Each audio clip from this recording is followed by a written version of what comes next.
Price எல்லாம் கர்த்தர் சோஸ்திரம். இன்றைய வசனம் உங்களோட ஷேர் பண்ணலான்னு இருக்கேன். என்னன்னா, வருத்தப்பட்டு பாரம் சுமப்பவர்களே, நீங்கள் எல்லாரும் என்னிடம் வாருங்கள், நான் உங்களுக்கு இளைப்பாறுதல் தருவேன் என்று கர்த்தர் சொல்லுகிறார். ஆமென். எஸ், இன்றைய காலத்துல நிறைய காரியங்கள் நம்ம போய்கொண்டே இருப்போம். நிறைய காரியங்கள் நம்ம ஃபேஸ் பண்ணிக்கொண்டே இருப்போம். ஒரே ஒரு வார்த்தை தான் நான் சொல்லுவேன்.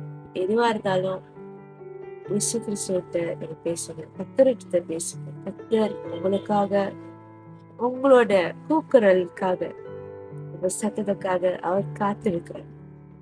அவர் இடத்துல பேசி, அவர் இடத்துல அழிந்து, அவர் இடத்துல நம்ம பேசுறப்ப நம்மளோட இருதயம், அந்த பாரமான இருதயம் லேசாக மாறும். Yes, God bless you and God love you and God is waiting for you. Amen.